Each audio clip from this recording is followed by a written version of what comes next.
It's a pleasure for me to announce now Netanel Anor. He is research assistant at the Institute of Orientalistik at the University of Vienna, Germany, participating in the project Alte Mesopotamische Götterlisten or God lists. And he will speak to us now about God enumerations in parallel process. Well, the audience is yours. Thank you, thank you. First, I would like to thank the organizer. I think it has been by now very interesting idea we're doing, and I'm very happy about it. In addition, yes, I would like also to stress that many of the ideas they have been developed in the frame of the project I'm working on. So not all my ideas are just mine alone. I'm just presenting them. They have been developed with them, but it has been done in the frame of the project. So this is for that. And so now I will go to my talk. I will say that we have a variety of cuneiform sources that list deity names in a systematic structural manner. And the most prominent among them are the God lists. Okay, and this is the main topic of the project. And here you can see. So I will say that these God lists are scholarly composition listing deity names according to the structure and principle of the cuneiform lexical tradition. And here we have, so why it's not appear. Anyway, we had the picture of the tablet here, but it disappeared. But what I can say is that we have the deity names on the left is the cuneiform sign, and then the pronunciation. So this is the sign An. We have An. Anum is his wife, and this is the beginning of An Anum, a famous god list. That begins with the names of Anor or An and his wife. Listing names like that, and actually this is the beginning. In other words, the god list can be understood as a type of god encyclopedia or lexicon. And there are, let's say, another example of what we discussed yesterday, the Listwissenschaft. Like list of animal, plants, professional or geographical names, also knowledge about God names and appearance was organized thematically. These names are again also in the group organized, let's say, according to a certain order that has to do with different criteria. So we have something the genealogy of the planet. So to the left of you, you see, let's say, more or less the structures of an Anu and other lists, and then we have different, let's say, relation between them. Very rough. It's not just to give an impression of what we're talking about. These compositions are attested in many of the centers of the cuneiform writing, and like other sorts of lexical lists, were transmitted throughout the ages from the early dawn of writing until the first millennium BCE. So in other words, these lists can be seen as the backbone of the knowledge of ancient scholars about the deities and about the written names and appellation, or about the divine roles, etc. Yes, but as it happens, knowledge about pantheons with a similar organization principle is expressed also in sources outside the corpus of the god list, as we just saw. Proper, as I call them, in sources that are composed for other purposes than taxonomy, such as myth, liturgy, cult, and administration. And they introduce two deity names in a fashion which is, again, systematic, repetitive, and often fixed in order, and they hence too reveal a great deal of information concerning the roles of deities and their hierarchy within them. This therefore makes these sources, and we can see we're talking now about the parallel god list, which is the subject of this talk, and they can too be a subject of investigation. And here we have again examples for them, but there are many, let's say, genres that include god enumeration. Here I will talk about the offering lists. I will talk about the lamentations, and I will talk about the Kudurrus, which are again, let's say, a land donation document. The method for detecting this enumeration section, as well as some level of analyzing the group of deities in these sections, will also be discussed here. So let us first clear out, oh, let's do it nicest. On here it is. So let us first discuss what is meant here by God enumeration and what is understood to be a para-God list source. So for the purpose of the study here, para-God list sources or source could be considered as a composition outside the corpus of the God list, as we mentioned, containing a God enumeration. So again, we have the offering list, you see here, and then we have here the list of commodities with the deity names, and this is, let's say, the God here, and we will discuss it further in a second. So just to be clear, in the enumeration of God, God enumeration is understood here to be any number of more than 2 deity names that are recorded by a written source in a certain sequence, one after the other, in a context that is coherent, presumably serving a certain objective, or such as administration, liturgy, narratology, and prophylaxis, earlier discussed. Of the type here, so here we have the offering list and the this type of documents. So I will introduce the offering list. They are usually originating for a variety of archives. So these are administrative documents, mostly dated to the early periods of the Mesopotamian history. They list deities as recipients of different kinds of cults, usually Catholic. And the tablet FLP 188 is found in the big administrative center of Kudurrus Dagan. It is dated to the late 3rd millennium BCE and is housed today in the Free Library of Netanel.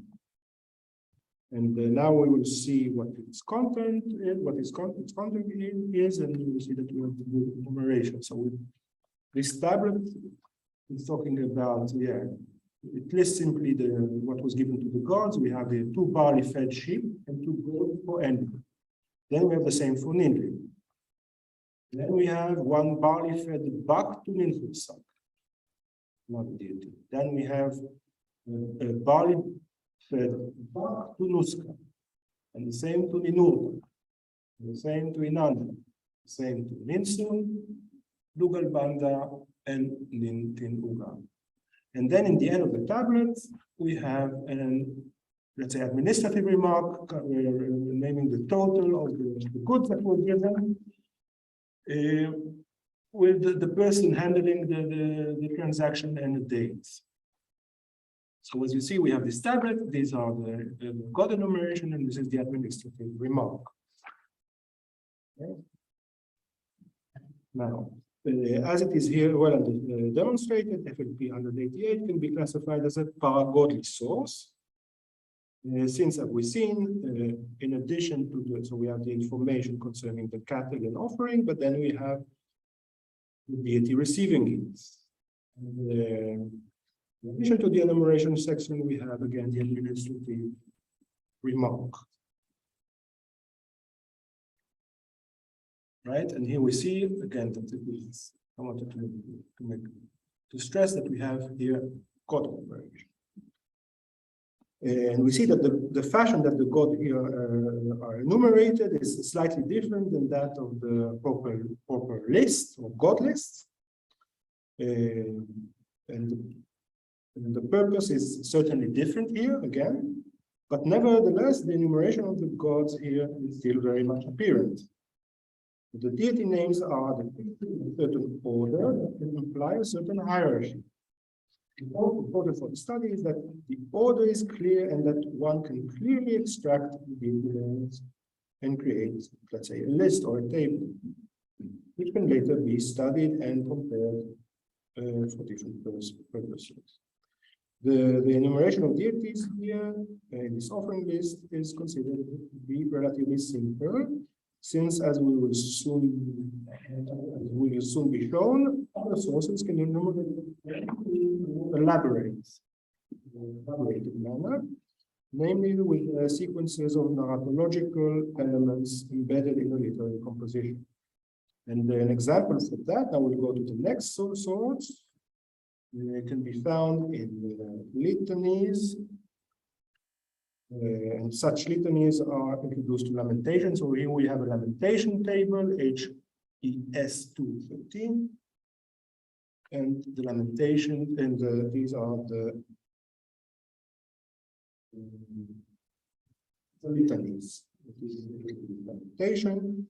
The word about this lamentation, these are, let's say, again, those introduced in described as read in the context of a ritual, which purpose is to appease the gods. And again, in terms of this study here, so the lamentation is the paragodly source, and the litanies are the god enumeration. And now we can see the content of the litanies, and again, it's very like. So what it says that may this litany please the God, may your heart be calm, so every God, and then it says, may your beloved spouse Anunnaki say a prayer to you, may your faithful vizier Uzabasa say a prayer to you, may the daughter-in-law, so the goddess is meant here, firstborn of Urash, say a prayer to you. May the faithful princess Gashan Shasiga say to you, and again with Nanaya. So this case presents a clear example where the phrase or the narratological element repeats itself in such a way that allows us to detect the God enumeration. The repeated phrase or formula may a deity name, or something with a title, say a prayer to you, while the variable here consists of the deity name, with some attributed remarks. This iteration allows us to present the enumerated by the source in the form of a table. Right? So here we have the table. And as you can see, so one has to say that the names that are appropriate the text are MSR names, which is a dialect of Sumerian. I mean, so they say that is what's forth in ritual context again, and then we have the actual name, and sometimes on the table, but there are very valuable way to make it. So as demonstrated by this example, the sequence of repeated phrases is litanies, on the list of items attributed by the gods in the offering list. Still, these are rather easy to detect, and the enumerated deities shown can be listed. But the main point in the litanies or narratological lists in general is not the repetition of the exact same words, but rather the repetitive function that these phrases or phrases serve. Namely, in the case of these litanies, to say a prayer appeasing the heart of the angry god. In other words, a narratological list can be defined by its repetitive structure rather than only by the repetition of the exact same words. And indeed, we find that god enumerations also occur in more complex forms of narratological lists, where it is not the phrases with the same words, but rather a type of formula that is repeated. That form a narratological list. In other words, a narratological list needs to be defined by its structure consisting of a recurring formula, which in the case of the paragod list has a deity name as its variable. So a typical example for such a recurring formula is found in the curse section of Kudurrus. Oh, this is again. But this here we have Kudurrus, a very nice one. The Kudurrus are land donation documents, usually inscribed on a stela, of which the inscription serves as witness to the ownership of a piece of land. As such, it often includes a curse section, which aims at protecting the donation contract by means of giving details about disasters that can be inflicted by the gods in case the contract is breached. And here we have the classic example of such a Kudurru. This is the very known Caillou show, which consists of the first cuneiform monument, actually, that was brought to Europe already in the 18th century by the botanist and traveler André Michaud. And it is housed today by the Bibliothèque Nationale de France in Paris. It is dated to the 11th century BCE and gives detail about the land donation of a certain Mirach Natsir to his daughter, Dur Shaukina on the occasion of a wedding. And then it contains the following sections. Sorry, so we have this is a Kudurru. Then we have the first section describing the plot of the land that is given, what's in it. Then we have the persons that are involved in the transaction, including, of course, the donor and the recipient, but also witnesses and such. And then we have, we can call it an introduction to the curse, but it's actually, let's say, clauses that says when the curse has to enter in motion, because it is protecting the contract, actually. So the case is if somebody enters the land and claims it to be its own and blah, blah, blah.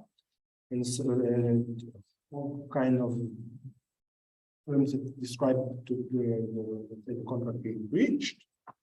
So this is the let's say the obverse of this Caillou Michaud, but then we have the reverse here. Oh, and interesting also, you see there's all type of demons. They are also protecting the contract, actually. Then we have the reverse here. And again, this is the last part of this introduction to the curse, and then we come in to the curse. This is the part of is of interest to us. And we can read it a little bit. We have first Anor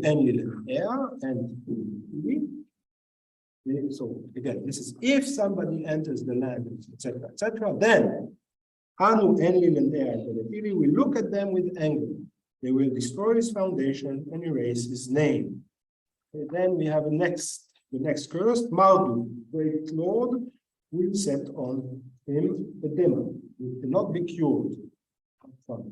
Then we have, for those of us who are interested in justice and the sun, so the sun, Shamash, the great judge of heaven and earth, will be his opponent in trial, it is meant, and will set the verdict against him.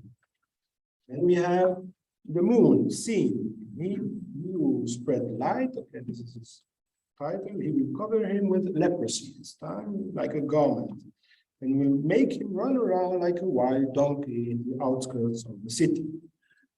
Then we have Ishtar, the lady of heaven and earth, will lead him daily to wrongdoing in front of his gods and king. Very bad. And the curse continue with Nurta. Again, he will remove his boundaries. He will again lost his possession. Then we have Gula, the goddess of healing, the great lady. As you can see, she will place a permanent wound on her body, and so he will bathe in blood and pus as if they were warm. Again, not good. Adad will destroy his crops, of course. Nahu will bring famine. And the curse ends with the great God, all those named in the inscription, so the totality of them will curse him with let's say, a very bad curse. And until the end of his days, they will abolish, or until the end of days, they will abolish his semen. So contrary to litany section in the Shema, here we can see that the curse sections, the phrase vary according to the phrase vary according to each individual curse. Still, each curse can be described as a recurring formula containing a rubric for deity, along with the disaster that it can potentially inflict. Hence, the Kudurrus can be seen as another example for a PowerPoint list document, of course, as they too often contain a section enumerating gods, namely the curses section.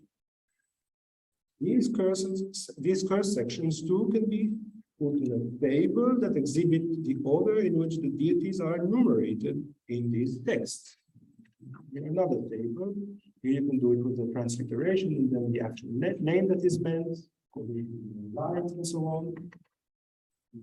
Method. Finally, such tables, so if we accumulate them, they can open the door for a comparison of different grouping of gods within a certain genre of text and beyond. So here, I suppose you can't read the small letters, and not the point. The point is that you can see that, let's say here, I accumulated all the Kudurrus, and you can see that, let's say the different deities or deity groups actually can be put next to each other and compare and see which can use which in which context. So to conclude, this paper has presented a method that allows the analysis of the cuneiform source, as we saw here, for the purpose of locating the section dealing with enumeration. Enumerating section, or sequences also of divine name. Okay. This presentation has demonstrated how this method of analysis can be applied on a variety of sources stemming from a large range of periods. In the offering list, we have the Enumerations and we have the Kudurrus. So this with the aim of locating sequences of deity names and presenting the order in which they are enumerated in such a fashion that allows to evaluate this information in the context of the manuscript. Here are the papers. The advantage here is that this analysis method can be applied on a variety of sources and compare enumeration of deity in a large scale. So this method has opened the door to a number of additional analytic steps. If conducted extensively, it can serve the purpose of creating a register of all the available instances in which deities are presented in a certain sequence, in a manner which is comprehensive. Such a register can enable the classification of deity groups according to different criteria, such as names, location and origin of the sources, period to which the source is dated, or the genres of sources and its purpose. Achieving these more advanced steps of analysis can offer new insight on the nature of the relation and ties between deities and offer a better account of the different pantheons and god assemblies of the cities of ancient Iran, thus enabling us future studies on the impact of polytheistic mindset of Mesopotamian social and intellectual life. Thank you for your attention.